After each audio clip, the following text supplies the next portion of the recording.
सोचो, एक ऐसी दुनिया जहां बस बर्फ ही बर्फ हो। ऐसा ही था हमारा पृथ्वी पिछले बर्फीले जमाने में। ये ठंडे इलाके अद्भुत जीवों का घर थे। बर्फीले जमाने के विशालकाय जीव ये अनुकूलन के अजूबे थे, जो कठोर परिस्थितियों में भी जीवित रहते थे। ये जानवर अपने पारिस्थितिक तंत्र के अभिन्न अंग थे। इन्होंने परिदृश्य को आकार दिया और जीवन को प्रभावित किया। उनकी कहानियां हमारे ग्रह के नाजुक संतुलन के बारे में सबक देती हैं।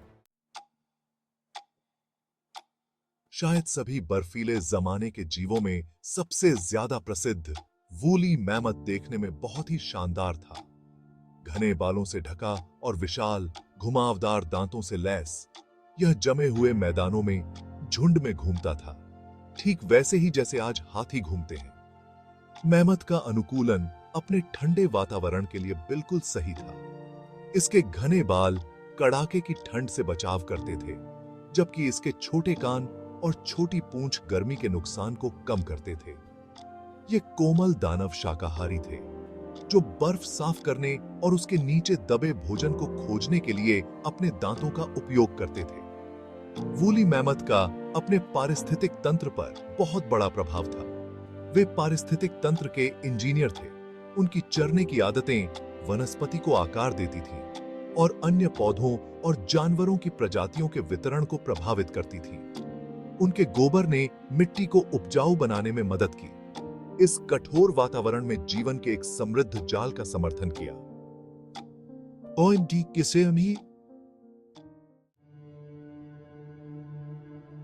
जहां मैमथ कोमल शक्ति का प्रतिनिधित्व करता था, वहीं सेबर टूथ बिल्ली शिकारी कौशल का प्रतीक थी।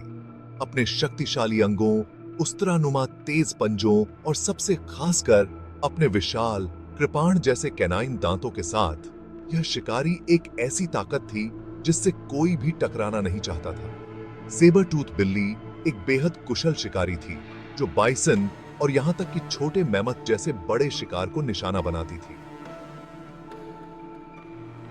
अपनी कृपाण जैसे दांतों से घातक काटने से पहले अपने शक्तिशाली अग्रपादों का उपयोग करके अपने शिकार को पकड़ने और नीचे गिराने की इसकी शिकार रणनीति क्रूर लेकिन प्रभावी थी।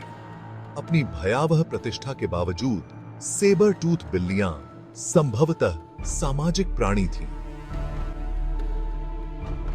जो समूहों में रहती और शिकार करती थीं। इस सामाजिक संरचना ने उन्हें बड़े शिकार को मार गिराने की अनुमति दी और चुनौतीपूर्ण बर्फीले जमाने के वातावरण में अपने बच्चों के अस्तित्व को सुनिश्चित किया। खंड 4, विशाल ग्राउंड स्लॉथ। एक विशाल शाकाहारी। विशाल ग्राउंड स्लॉथ बर्फीले जमाने का एक और उल्लेखनीय निवासी था। यह विशालकाय जीव 4 मीटर तक की ऊंचाई तक पहुंच सकता था, जो अपने पिछले पैरों पर खड़े होने पर इसे आधुनिक हाथी से भी लंबा बनाता था। अपने आधुनिक पेड़ पर रहने वाले रिश्तेदारों के विपरीत विशाल ग्राउंड स्लॉथ जमीन पर रहते थे। उनका विशाल आकार अधिकांश शिकारियों के लिए एक बाधा थी। विशाल ग्राउंड स्लॉथ शाकाहारी थे, जो शाखाओं से पत्तियों को छीनने और जड़ों और कंधों को खोदने के लिए अपने लंबे पंजों का उपयोग करते थे। उनके आकार और ताकत ने उन्हें भोजन के उन स्रोतों तक पहुंचने की अनुमति दी जो अन्य शाकाहारियों की पहुंच से बाहर थे। इन कोमल दानवों ने बीजों के फैलाव में महत्वपूर्ण भूमिका निभाई। जैसे ही वे परिदृश्य में घूमते थे, वे अनजाने में अपने फर और पाचन तंत्र में बीजों का परिवहन करते थे, जो पौधे के जीवन की विविधता और वितरण में योगदान करते थे। खंड 5, एक संतुलित पारिस्थितिकी तंत्र। बर्फीले जमाने में बातचीत। वूली मैमथ, सेबर टूथ बिल्ली और विशाल ग्राउंड स्लॉथ हालांकि बहुत अलग थे, बर्फीले जमाने के दौरान जीवन के जटिल जाल में आपस में जुड़े हुए थे। वे एक नाजुक संतुलन का हिस्सा थे। उनका जीवन शिकारी शिकार संबंधों और पारिस्थितिक अंतःक्रियाओं में गूंथा हुआ था। मैमथ अपने विशाल आकार और झुंड की मानसिकता के साथ सेबर टूथ बिल्ली के लिए भी एक दुर्जेय चुनौती थी। हालांकि छोटे, बीमार या बूढ़े मैमथ इन कुशल शिकारियों का शिकार हो सकते थे, जो जीवन और मृत्यु के प्राकृतिक चक्र में योगदान करते थे। विशाल ग्राउंड स्लॉथ, जबकि उनके आकार के कारण सीधे तौर पर सेबर टूथ बिल्लियों द्वारा शिकार नहीं किए जाते थे, संसाधनों के लिए अन्य शाकाहारियों के साथ प्रतिस्पर्धा कर सकते थे, जो पारिस्थितिकी तंत्र की गतिशीलता को प्रभावित करते थे।